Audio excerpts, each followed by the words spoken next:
Today we're going to talk about landscape photography and locations that are local to you and some of the advantages that can bring.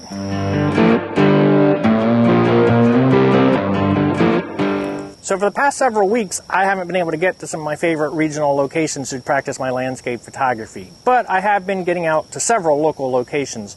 And it's easy to dismiss local locations when you want to go to grand vistas and waterfalls and great looking, elements, but never underestimate what's around you locally.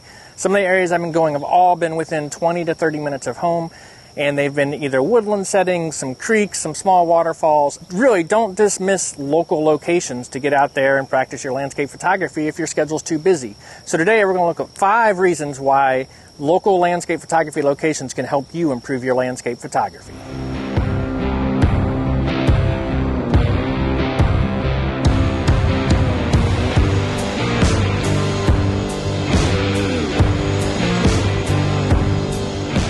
So the first reason doing landscape photography locally is a good thing is when you have a busy schedule. That's exactly the situation I've been in for the past several weeks. Haven't been able to get away for a full day trip in some of my favorite regional locations, but I've had plenty of time to get out and practice locally and get out to some of my local metro parks and photograph some woodland scenes, photograph some creeks, and you can fit it into a busy schedule because it doesn't take as long to drive there, so I can usually get to most places within 15-20 minutes. I've got a variety of places to choose from, anything from creeks, woodlands, to little small waterfalls, and all within about 20 minutes of my house. So through a variety of just metro parks, I can still go out and do landscape photography. That is one of the big things about practicing locally. You don't have to go for huge extended gaps of time while you're not able to make a longer trip. You can squeeze it into an early morning, an evening, or even middle of the day if you want to work on just how do you shoot in harsh sun. So the first good thing about practicing landscape photography locally is if you're short on time, you can still get out there and do it.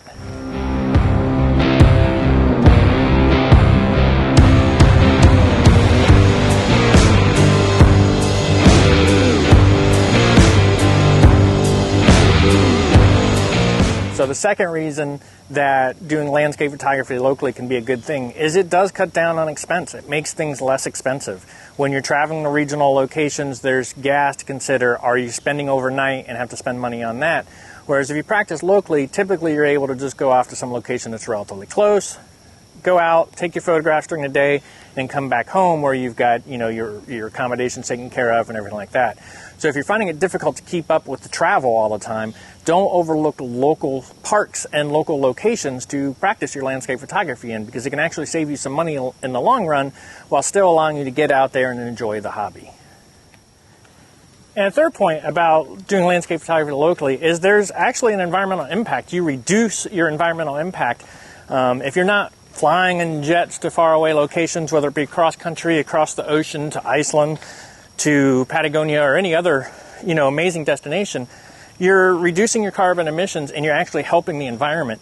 And it's sort of an interesting juxtaposition for landscape photographers because we care about nature, we care about the environment, we love the environment and nature and getting out there, but our travel can actually be a hindrance or an impact on the environment. So, trying to balance that. Am I saying never travel? No. It's fun to travel. But just don't fall into the trap feeling like you have to travel in order to do landscape photography. Take some time, highlight your local area, show off what's beautiful. I'm in the Midwestern region, and I've still got metro parks that afford plenty of opportunity to take landscape photos, highlight nature, enjoy nature, and do that. So working locally reduces your environmental impact, something to consider. So those first 3 reasons, they're pretty practical reasons. You're short on time, of course, practice locally. You save money when you don't have to travel as far, somewhat obvious. Still good reasons to practice locally and things to consider.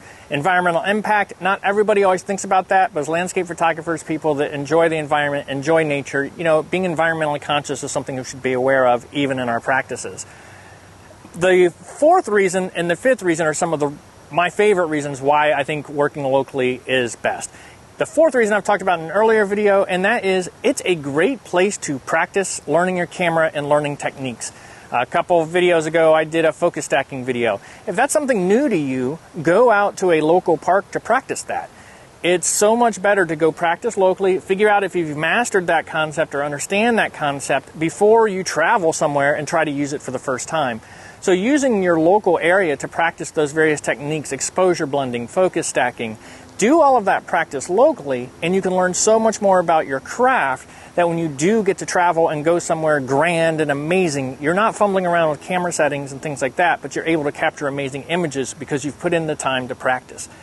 And local areas are great opportunities for that. You can find almost anything locally to get that practice done, learn those concepts and master those concepts so that you're completely familiar with the camera, you're familiar with which filters you like, you're familiar with how you like to focus stack, and you can be confident when you travel and be able to capture the images you want to capture. And beyond just techniques, it's a great opportunity to learn the physical camera. Maybe you got a new lens, take it out, see how it works. Do that locally and practice it that way. New tripod, get out there, get used to putting it up, putting it down, adjusting it, everything like that. All of these things, any new gear you buy, before you head out on some grand trip with it, take it out locally. Practice with it, master it, and it'll make you a better photographer out in the field and more time to focus on your compositions and the artistic side of landscape photography at a destination location, as opposed to learning your gear after you've paid a lot of money to fly somewhere or anything like that. So that's the fourth reason I think it's good to practice locally your landscape photography. Master those techniques, master those skills, master your gear, and then when you make those destination trips, you can make the most of them.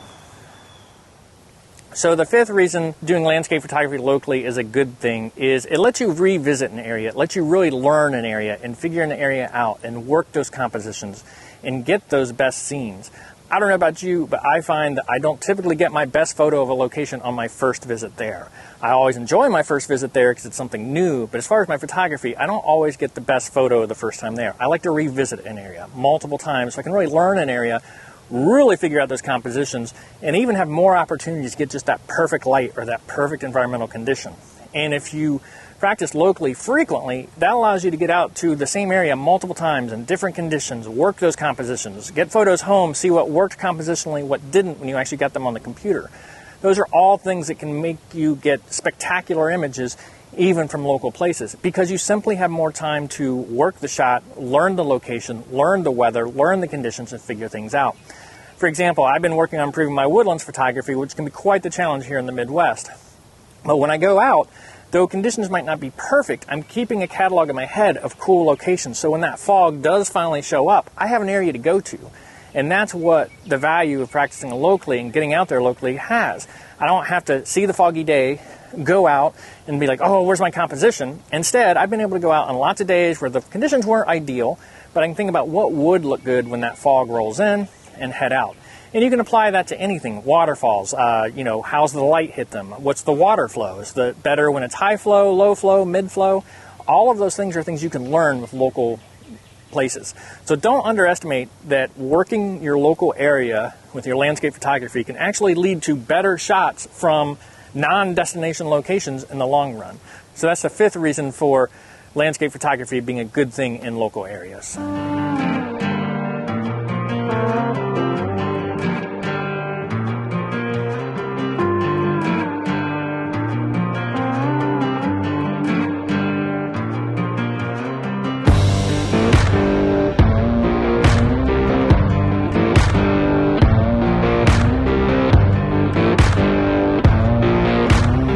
So those are my 5 reasons why practicing landscape photography locally is a good thing.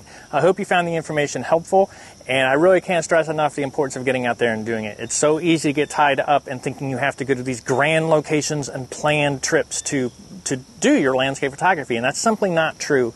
You will actually improve your skills and become a better landscape photographer by learning to utilize those local areas close to you to practice and take those photos and improve your craft over time.